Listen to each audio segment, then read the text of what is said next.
नमस्कार मित्रांनो, मी सोमेश्वर आणि आज आलोय सर्वात पहिले बैल धुण्यासाठी. बैल मी पण पकडलेला.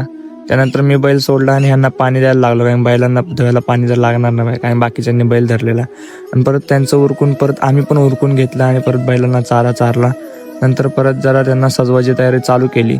थोड्या वेळाने सजवून झाली की आपली बैल एकदम तयार झाली रथाला ओढण्यासाठी.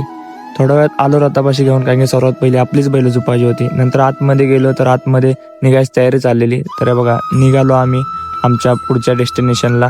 तर पुढे रस्त्यावर रथ आणला की बघा एक मस्त शूट घेतला. यांचं काहीतरी वेगळंच चालू असतं.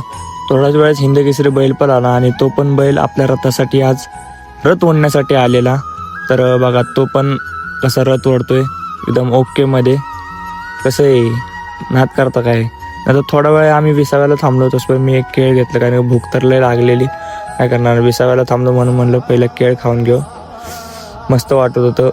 पण आता काय उन्हात बसलेलो. ह्या साहेबांचं काहीतरी वेगळंच चाललेलं असतं, स्वतःच्या धुंदीत असतात. तर थोड्या वेळाने आलो आमचा प्रॉपर विसाव्यासाठी दुपारचं जेवण. ते धुळोबा मंदिराजवळ होतं. दरवर्षी इथं षष्टी असते, पण यावेळी षष्टी एक दिवस पुढं होती अधिक महिन्यामुळे. नंतर तिथून पण पुढं आमचीच बैलं चालू केली झुपण्यासाठी. मग त्यानंतर पुढं आलो, मस्तपैकी रील काढली. आणि थोड्या वेळाने पुढं आलो की पिलीवच्या घाटात एवढं ट्रॅफिक लागलं की बोलायचंच काम नाही. कारण की आम्ही पण थांबलेलो बघा, 2-3 पालख्या एकत्रच होते एकत्र.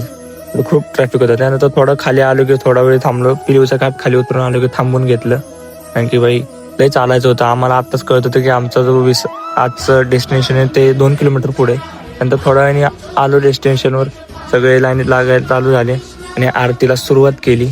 आणि आजच्या ब्लॉगची समाप्ती मी इथंच करतो, कारण की आज लय कंटाळलोय. आजचा ब्लॉग इथंच संपवतो. Till then bye bye.